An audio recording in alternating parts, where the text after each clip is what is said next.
नाजरीन, इश्क तुमसे हुआ कि आखिरी एपिसोड के बारे में आप जानना चाहते हैं? क्या होगा, कौन से खुशगवार सीन हमें देखने को मिलने वाले हैं? तो आइए आज की किस्त में हम बात करते हैं। नाजरीन, ड्रामा सीरियल इश्क तुमसे हुआ कि आने वाली किस्तें बहुत दिलचस्प होने वाली हैं। अगर किस्त में आप देखेंगे कि नफीस को पिंकी के जाने पर शदीद गुस्सा आता है और वह कहता है कि अगर मुझे पिंकी मिल गई तो मैं इसे जिंदा नहीं छोड़ूंगा और किसी भी तरह से बचने नहीं दूंगा। इसके जवाब में उसकी माँ कहती है, नफीस, तुम अपने आप के साथ जुल्म मत करो। अगर तुमने उसे मार दिया तो तुम्हारा क्या बनेगा? इसे यहाँ ले आओ, जो कुछ इसने चोरियां की हैं वो मनवाएंगे और फिर कोई फैसला करेंगे। नफीस जवाब में कहता है, वो इतनी अच्छी नहीं है कि मेरे साथ यहाँ है। जब वो मुझे देखेगी तो वहीं से भागने की कोशिश करेगी और मैं उसे भागने नहीं दूंगा, बल्कि ये कह रहा हूँ कि वहीं पर ख़त्म कर दूंगा।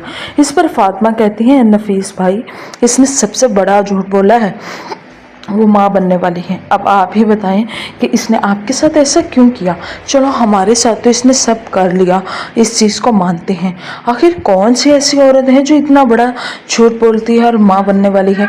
यहाँ नोमी सुरैया से कहते हैं, अब मैं तुम्हारी कोई बात नहीं सुनूंगा। साफ साफ कह रहा हूँ, अगर तुमने मेरे साथ चलना है तो ठीक, वरना तुम भी दफ़ा हो जाओ, मैं यहाँ नहीं रहूँगा। सुरैया जवाब देती है कि आप खुद एक कदम नहीं चल सकती और मुझे कहते हैं कि मैं आपके साथ चलूं। मैं इस घर की आसाइशों को छोड़कर कहीं नहीं जाऊंगी। मैं आपने कोई घर बना लिया है और सेटल हो गई तो मुझे बुला लेना। नोमी कहता है, अगर मैं यहाँ से अकेला गया तो समझ लेना तुम्हारी ज़िंदगी में कभी याद नहीं करूँगा और तुमने जो मेरे साथ किया है मैं भी वैसा ही करूँगा। सुरैया कहती है, हाँ, आप क्या करेंगी? ज़्यादा से ज़्यादा मुझे छोड़ देंगे, मुझे वो भी मंजूर है। आपके साथ रहकर जलील होने से बेहतर है कि आपसे अलग हो जाऊं और ये मेरा आखिरी फैसला। ये सुनते ही नोमी की आंखों में आंसू आ जाते हैं, क्योंकि वह समझ जाता है कि शायद इसने इसकी माँ को मारा है और अब वो भी इसका साथ नहीं दे रही, जबकि वो बहुत मुश्किल में है। इधर फातिमा रईस से कहती है कि मुझे एक बात याद आ रही है, जब पिंकी फ़ोन पर अपनी माँ से बात कर रही थी तो वो किसी छपड़ी वाली गली की बात कर रही थी। मुझे लगता है वहाँ से कोई पता मिल सकता है। रईस कहते हैं, तुम जहन पर जोर दो कि क्या उसने उस गली के बारे में कुछ और बताया था? कौन सी जगह थी, कहाँ थी वो गली? फातिमा कहती, हाँ, इसने चुरंगी का भी जिक्र किया था, लेकिन अभी याद नहीं आ रहा, लेकिन मेरा ख्याल है इसका असली नाम भी पिंकी नहीं है। रईस कहता है कि हाँ, वाकई पिंकी कोई असली नाम नहीं हो सकता, ये इसने जानबूझकर रखा है ताकि घरों में भेस बदल कर जा सके।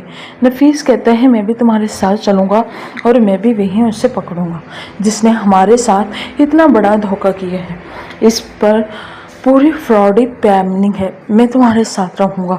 नफीस की माँ कहती है, तो हमारे साथ मत जाना, तो यही बैठ, क्योंकि तेरी वजह से ही तो सारा फसाद हुए हैं। तुझे कुछ समझ नहीं आती, तो दिमाग से फारिग है। यहाँ गुल नौशी से परेशान होकर बाबा को बुलाती है और कहती है कि आप बताएं मैं क्या करूँ।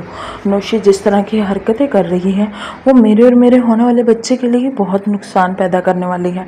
बाबा कहते हैं, तुम ऐसा मत सोचो, तो मुझे सिर्फ ससुर नहीं बल्कि बाप समझो। जब मैंने कह दिया कि मैं तुम्हारा बाप हूँ तो फिर डरने की कोई ज़रूरत नहीं है। गुल कहती है, आप ठीक कह रहे हैं, लेकिन आप हर वक्त मेरे साथ नहीं रहते। नौशी हर वक्त कोई ना कोई चाल चलती रहती। मैंने पहले किसी को इसलिए नहीं बताया क्योंकि कोई मेरे बात पर यकीन नहीं करता। अहमर कहते हैं, गुल, तुम्हें परेशान होने की ज़रूरत नहीं है। जैसे बाबा ने कहा है वैसे भी मैं तुम्हारे साथ हूँ। अब ज़्यादा वक्त तुम्हारे साथ रहूँगा और हर चीज़ पर गौर रखूँगा। बाबा कहते हैं, हाँ, अमर भी तुम्हारे साथ रहेगा और हर चीज़ पर निगाह रखेगा। मुझे लगता है कि तुम बिल्कुल ठीक कह रही हो, क्योंकि नौशी बिगड़ चुकी है शादी से इनकार होने के बाद। अमर कहता है, वाकई बहुत खुश हैं, लेकिन हम नहीं चाहते कि इस खुशी को कोई नौशी गम ले। लेकिन अगर नौशी जानबूझकर ऐसी हरकतें करेगी तो हम इसे रोकेंगे। नाजरीन, आप कमेंट्स में ज़रूर बताएं कि क्या नौशी अपने मकसद में कामयाब होगी या गुल इस हालत में नुकसान पहुंचाएगी। अगर ऐसा हुआ तो नौशी को क्या सज़ा मिलनी चाहिए, क्योंकि नौशी एक दफ़ा फिर से उनके रंग में घर डालने के लिए यहाँ पर मौजूद है। आने वाली एपिसोड इसकी बहुत इंटरेस्टिंग होने वाली है। वैसे भी अब तो ये एपिसोड्स लास्ट होने वाली हैं और बहुत जल्द हमें इसकी एंडिंग एपिसोड्स देखने को मिलने वाली हैं।